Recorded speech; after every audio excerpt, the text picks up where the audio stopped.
Yo, what's going on, Blackish University? It's your boy B coming at you with another reaction. Man, Cordae just dropped his new album From a Bird's Eye View today. We're going through it track by track. I'm going to do the breakdown of the entire album. Without further ado, let's get right to it. This is Cordae, Mama's Hood. And of course, I got the lyrics for you guys. Yeah.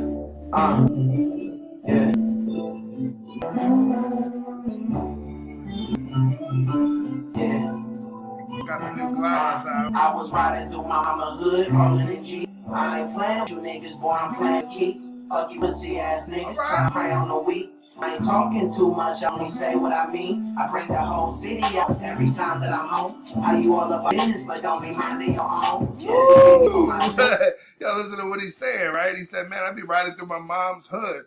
I'm rolling, I'm pushing a Jeep, right? I ain't playing with you motherfuckers, boy. I'm playing for keeps, right? When you play for keeps, it's like whoever's the losing party, you're going to lose somebody, mess around and be losing your life, right? But you could either, back in the day, in the 50s, 60s, like, we're racing for papers, right? You put it out and the winner gets the ride. I don't think he's referring to that. But yo, playing for keeps is like, yo, you gonna mess around and lose out, bro. And he said, yo, fuck you pussy ass mofos trying to prey on the weak. I ain't talking too much. I only say what I mean, right? For all those that don't know, the youngsters, man, the loudest person in the room is typically the weakest, right? It's the quiet ones that you need to be worried about, that are sent there and they're in their own mind. They're normally much more intelligent, and they know you only speak when you want someone to really understand the meaning of what you're saying. There's meaning behind what you say because you're not out just running your mouth, right? Yo, with it. And then, yo, he brings it home, right, where he said, how y'all all about your business, but you don't be minding your own, right? Always when you go with your looking ass, right? Always in someone else's. I'm just trying to tone. I'll let it be well known. Yeah. Day real while I'm scheming on a steady plotting as I'm thinking on the next. Yeah. Confident, although I find myself compressed, overthinking, worrying, I must confess. Yeah. Even though, you know, there's a few albums, I mean, a few tracks that I've heard that there's just a religious context, right? He's just dropping like atonement, right, and things like that. And for people that don't know, that's like just coming to terms with something, right? But I've heard that a lot. I just wanted to reference that. Daydreaming while I'm scheming on the text, steady plotting as I'm thinking on the next. Yeah. Confident, although I find myself compressed, overthinking, worrying, I must confess. Yeah. Even though sometimes I wish I was exaggerating, and all my problems were just figments of imagination. The smartest nigga who had dropped out, fuck your graduation. I think that shit fucking scam. Somebody had to say it. Yo, he's talking about the education system, right? And it's not like it once was, right? You graduate, you get your associate's degree, your bachelor's degree, you're in a state school or an institution, and you can come out of the game and you're already making $50,000, $60,000, $70,000 a year. And if you just stay somewhere and you withstand the test of time, you make those periodic improvements. Now you're making $80,000, $90,000 a year, and you're at a good middle class life. That's not what it is anymore, right? People are borrowing and sometimes owe $50,000 to $100,000 in student loans. And yo, like he said, yo, this is a fucking scam. Someone has to say it, because a lot of people are leaving schools with degrees and they're not finding jobs because they don't understand that it's not just getting the degree, it's getting the training and the education behind it, right? Now, when you're at a university, it's a thought process. It's a way of being. You're showing that you can make it through school. You have the patience, the dedication. You're joining clubs, fraternities, organizations, doing internships. And now you got all these online schools that are popping up. And yeah, they're accredited, but does anybody value that education? People are, getting these art degrees and random business degrees and cryptocurrency degrees, and they don't mean anything in the job market. And now here you are. You went to some online school to get a Juris Doctorate degree from some online school, and now you're surprised that you can't practice law. Like, yo, it's someone had to say it. Yo, it's sick. The smartest nigga who had dropped out your graduation. Fuck your graduation, right? Yo, some of the multi-billionaires of this world, or above average multi-millionaires, you'll realize that there's a common thread, and they pulled out of the school system. And you have to ask yourself, why is that? Because they realize that there's another method, right? I went into that on my last video when we were going over some of Malcolm X, and I was like, man, once I learned that you don't need to work for someone, why are you fighting for $15 an hour when you can be at home making $4,000 to $6,000 or $8,000 a month on your own? I can show you how. I did it with web design, but people have used other things, right? You can middleman a lot of things. What I did was I started calling on businesses and designing websites, selling websites at $1,000 a pop. And you do that, you only do 5 websites a month. There you go, you got $5,000. How much are you making at your job? If you're not clearing $5,000, you're doing something wrong. You're a slave to the system, right?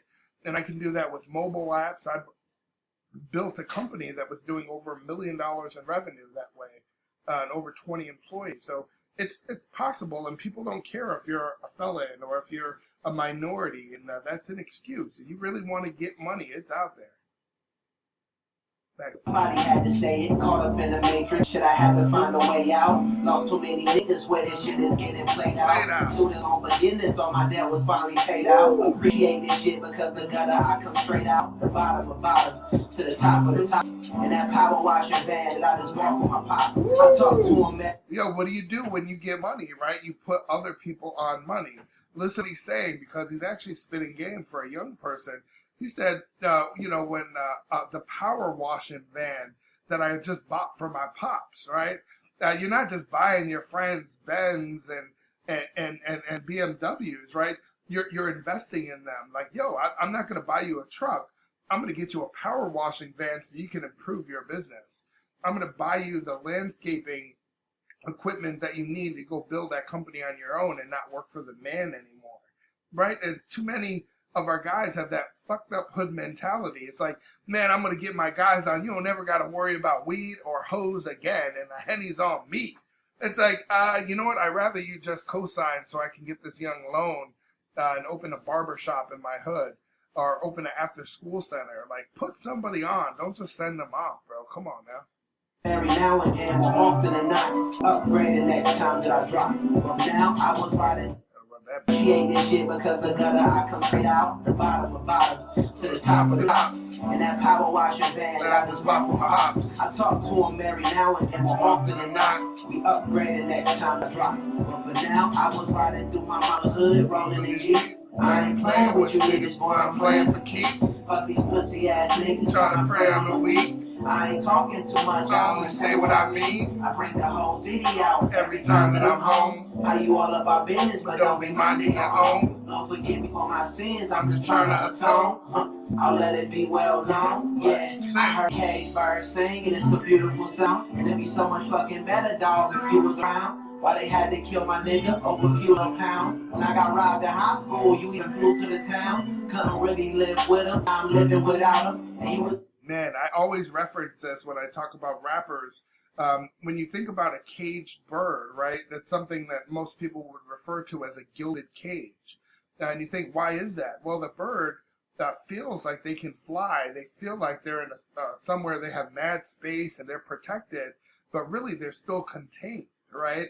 And there's a lot of rappers that put up this fake persona, and then they don't realize, yo, if you get put on, now you have to uphold that truth, right? You're in this gilded cage. You might look like you have freedom, but you're actually being manipulated and you're still being controlled. I don't know if that's his meaning there, but if it is, and that's what he's referencing, stick with it. And like I say, if not, then maybe I should start writing some lyrics. Was just here with us listening to the new album. Told me that I like what he says it's so much better if you were around. He's referencing somebody, and he said, why they had to kill my nigga over a few little pounds, right? You know, I'm from Chicago, man. People shoot for the dumbest things nowadays, right? It used to be overweight, playing with dudes' money, then it was playing with someone's family, and now it's like, man, you call me a bitch on Twitter. Bro, why don't you throw them hands, right? Why don't you go in the alley and just wrestle it out like we used to do back in the day? Now you got to shoot the man. Now you got to shoot up his house. Man, that's lame, bro. You know, it's just people move different, bro. That's what happens when we don't have guidance, right? What did they do in Chicago? Now they came in being tough on crime, and they took all the crime bosses out, right? All the Larry Hoovers of the world are now in federal prison. Now, what happens? Well, what happens if you go into Iraq and you remove their leaders and you don't replace them with U.S. leaders? The everything crumbles, right? And look at what's going on in Chicago now. There's no leadership. Yeah, they might still be GDs or vice lords or Blackstones, but there's not that hierarchy of status. You know, back in the day, if you messed up in your hood, you got a mouth shot in your hood. If you tagged up a building in your own hood or sold weight or tried to move weight or drove a stolen car through your hood, you might get a mouth shot from the OGs because they're like, bro, you're bringing drama to the hood. We're out here trying to make this money. There were rules, and a lot of people didn't understand if they weren't from the hood. So you take all these leaders out, and now you got all these kids that are they're little affiliations that they still claim these gangs, but they don't answer to bigger bosses. Everybody got weapons now, and there's no accountability. Yo, I'm speaking truth, bro. My nigga, over a few little pounds. When I got robbed in high school, you even flew to the town. Couldn't really live with him, now I'm living without him. And he was just here with us listening to the new album. Told me, ooh, love what he said. Couldn't really live with them. Now I'm living without him. Bro, that's sick. That it was a classic, better than my last shit. We used to have hoop dreams and skip all our classes. And now my nigga dead and gone. Shed these tears, pin this song. Should've got him out, I'll right my wrong. Real nigga shit, I condone. Every nigga got his flaws. Accounts is filled with withdrawals. I paint pictures as vivid. Woo, listen to what he's saying, right? He said, my nigga dead and gone. Shed these tears up in this song. Should've got him out. I right my wrong. Real nigga shit what I condone. Man, it's just, 2020, right? Hindsight is 2020. When you look back, you can see the bigger picture. Everybody got their flaws. He said my accounts that have been filled with withdrawals, right? I paint pictures that's vivid because my feelings so raw. And man, that means so much. If you know he's from the inner city, you know he's from the hood when you can relate to that. I had something similar with one of our guys, Manteca.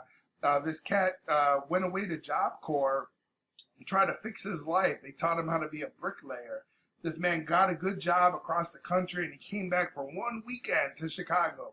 One weekend. And his guy went upstairs to change his shirt and just heard, "Baba, baba, baba." Went outside, our homie was shot like 12 or 16 times in the chest. One of my guys, And at the time, I was at the university. And it's just like, man, what could we have done different? Should we have told him not even to come back to Chicago? It just makes you think. And to know that Cordae has been through something like that. It's like, yo, anybody from the inner city knows what happens when you lose one of your people. Because my feelings so raw, this shit I'm dealing with it's no mistake that I was put in this position just to open gates. The niggas with the least to offer got the most to say. The funeral was too much. Yo, I always reference that. He said the nigga with the least to offer got the most to say, right? I always say, yo, don't raise your voice, improve your argument. And I always try to tell our kids, especially the teenagers, like, yo, you see the loudest guy in the room, the one that wants all the attention? That's normally the weakest guy in the room, and he's trying to take away from whatever flaw he's looking to cover up. He's either got a little dick, I ain't trying to check, he's either a small dude, or he's not comfortable being who he is. The person that you need to worry about is the quiet person that's just chilling in the back. They only speak when they have something intelligent to say. That's the person that processes the room, understands the crowd, understands his surroundings, and then they speak appropriately. That's the person you need to worry about because they're dangerous. They're intelligent. The dude, like he's saying, like, yo, motherfuckers with the least to offer always got something to say. Bro, keep your 2 cents to yourself. You ain't talking about nothing. I couldn't show my face, instead I riding through my mama hood, rolling in He said I couldn't show up to the funeral. Boy, I'm playing for keeps, but these pussy ass niggas trying to prey on the weak. I ain't talking too much, I only say what I mean. I bring the whole city out every time that I'm home. How you all about business, but don't be minding your own. Don't forgive me for my sins. This reminds me of like an Outkast vibe or something. Like a little big boy talk. This song is dedicated to my daughter Juwan Walls, called The Pit, who got killed last summer in a shootout.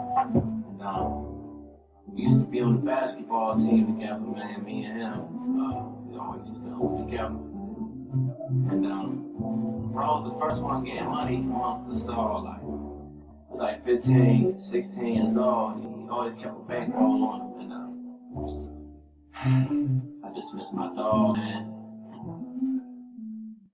Nice. That's probably one of the better ones I heard off this new album.